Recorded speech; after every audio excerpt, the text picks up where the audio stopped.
Hey everyone, what is up? I'm Dr. Pradeep, and in this video, I want to talk about something which is unique and nobody tells it during the last month of your NEETPG preparation. The last 40 days is left. I think this can play a very well, very crucial role in your last few months and few days. And the thing which I want to talk about is like I've given this the name to this is X and Y factor. What is X factor? X factor is something which is your strength. Throughout you should be knowing by this time now, like what is your strength.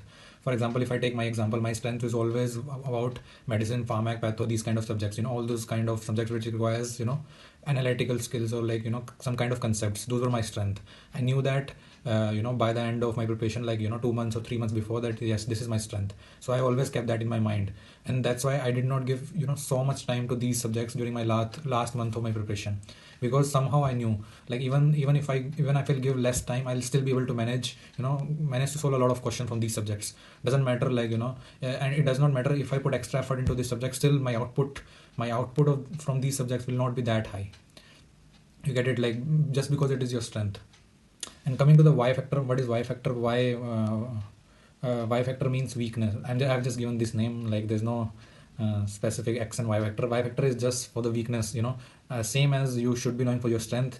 You would be having some idea like what is your weakness. Like, let's take my example again. I knew by the end of my preparation, like 2 months before the exam, that my weakness, what are my weakness. Forensic medicine was like my biggest weakness, PSM was my biggest weakness, and all those subjects which required a lot of facts and a lot of cramming were my weakness. So I always kept that in my mind, I have to go through these subjects again and again and again and again, at least last 1 to 2 months, because I knew they were my weakness. And you have to take care of your weakness. You can't just forget about them, and keep focusing on your strength all the time, especially during the last few months, last 1 month or 2 month. Don't give too much importance to your strength. If you can take your some time out of your strength and give it to the weakness in the last few months, it can really boost up your rank. That's what I did. Like, I did not give a lot of time to medicine, physio, path, pharmac, even though they carry a lot of marks. No doubt they carry a lot of marks, but I was confident enough in my place that by giving less time also I can manage to get a good output from these subjects. I know, like, if I give more time to this subject, the output will increase, but it will not increase that much.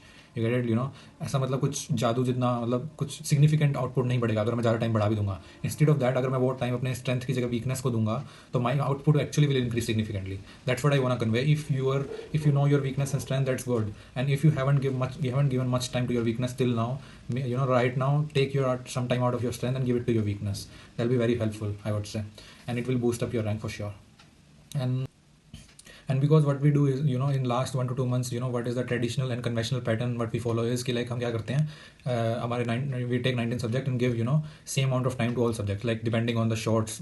For 2 short subject we'll give 1 day, for long to 2-3 days. I don't think we should do that in last 1 or 2 months. We should identify our strength and weakness. Based on that, we should distribute time to the subjects according to your weakness and strength, based on your performance in GTs and different MCQs. You should be knowing which subject you can manage to give less time, and which subject you should even revise more oftenly in last 1 to 2 months. I mean, I can't tell you how many times I went through the PSM, forensic medicine, and few other subjects like opthal, or some and short subjects, because all the short subjects were requires that cram a lot of facts you need to remember from short subject, or like काफी rote learning है short subject में. Instead of, if you see medicine, pharmac, patho, जिसमें इतनी ज़्यादा नहीं है, like if you know the concept, you can pretty easily come to the answer in these kind of subjects, but not in the short subjects in forensic medicine and PSM. So a lot of so many times I went through these subjects in last few months, just so that वो subjects मेरे दिमाग में fresh रहे. Like, क्योंकि ज़्यादा concept नहीं है, जितने ज़्यादा तुम्हारे दिमाग में fresh रहेंगे exam से पहले, there's more number of chances you will get answers of those questions right in your first guess. और जो भी तुम्हारा first वो होगा ना, उस टाइम पे instinct होगा, उसमें तुम्हारा आंसर वो ठीक आ जाएगा. That's what I wanted to convey from this video. So yes, thank you.